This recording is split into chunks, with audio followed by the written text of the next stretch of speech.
নবী সাল্লাল্লাহু আলাইহি ওয়াসাল্লাম বিদায় হজের ভাষণে বলেছেন, এই হাদিসটা খুব ভালো করে মনে রাখবেন। তিনি বলেছেন যে তারাক্তু ফিকুম আমরাইন, আমি তোমাদের মাঝে মাত্র দুটা বস্তু ছেড়ে যাচ্ছি। কয়টা বস্তু?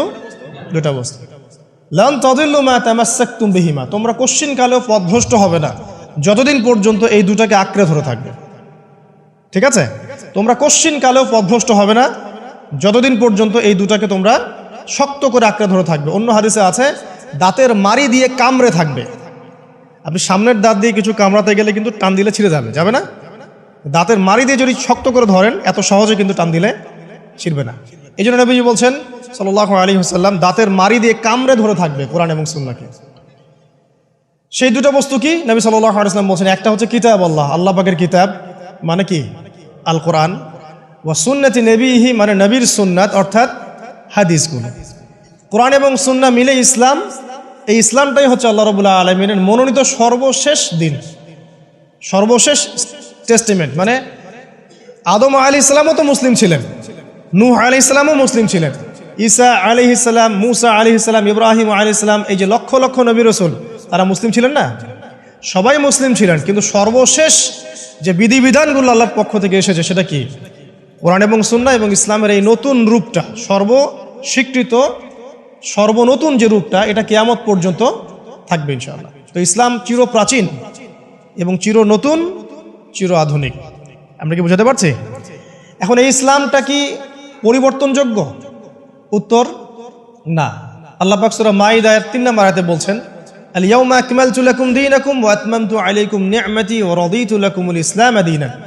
আল্লাহ পাক বলছেন, আজকে আমি তোমাদের উপরে দ্বীন ইসলামকে পরিপূর্ণ করে দিলাম। পরিপূর্ণ করে দেওয়ার অর্থ হচ্ছে এখানে সংযোজন বিয়োজনের কোনো সুযোগ নাই। কেউ যদি বলে 5 ওয়াক্ত নামাজের জায়গায় 6 ওয়াক্ত বানাই দিব আমরা, ঠিক আছে? সুযোগ আছে? সুযোগ নাই।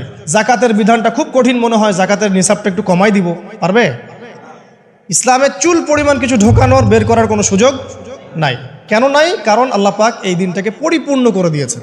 আল ইয়াউমা আকমালতু লাকুম দীনাকুম, দিনটাকে কামেল করেছি। কামেল মানে কামেল পাস মানে কি? সার্টিফিকেট পাইছে পরিপূর্ণ, তাই না? সার্টিফিকেট সব কিছু না, জ্ঞান সব কিছু। এবং এই জ্ঞান শুধুমাত্র বই পড়ে অর্জিত হবে এমনও নয়। জ্ঞান আসে কার পক্ষ থেকে? আল্লাহর পক্ষ থেকে। এটা মনে রাখবেন, জ্ঞান আল্লাহর পক্ষ থেকে আসে। হ্যাঁ, জ্ঞান কখন আসবে? যখন আপনি পরিশ্রম করবেন, আপনার পরিশ্রম আল্লাহ পাক দেখবেন, আপনি ধারাবাহিকভাবে লেগে থাকবেন, আল্লাহর কাছে বেশি বেশি দোয়া করবেন, পাপ ছেড়ে দিবেন, গুনাহ ছেড়ে দিবেন, গুনাহমুক্ত অন্তর নিয়ে আল্লাহর কাছে কান্নাকাটি করবেন, আল্লাহ পাক ইনশাআল্লাহ ইলম দান করবে ইনশাআল্লাহ। ইমাম শাফি রাহিমাহুল্লাহ বলতেন যে আমি অনেক পড়ি কিন্তু ভুলে যাই। তার ওস্তাদ তাকে বললেন যে তুমি পাপ করা ছেড়ে দাও, যদি গুনাহ করতে থাকো তাহলে তোমার অন্তরে আল্লাহর নূর নাজিল হবে না। ঠিক আছে?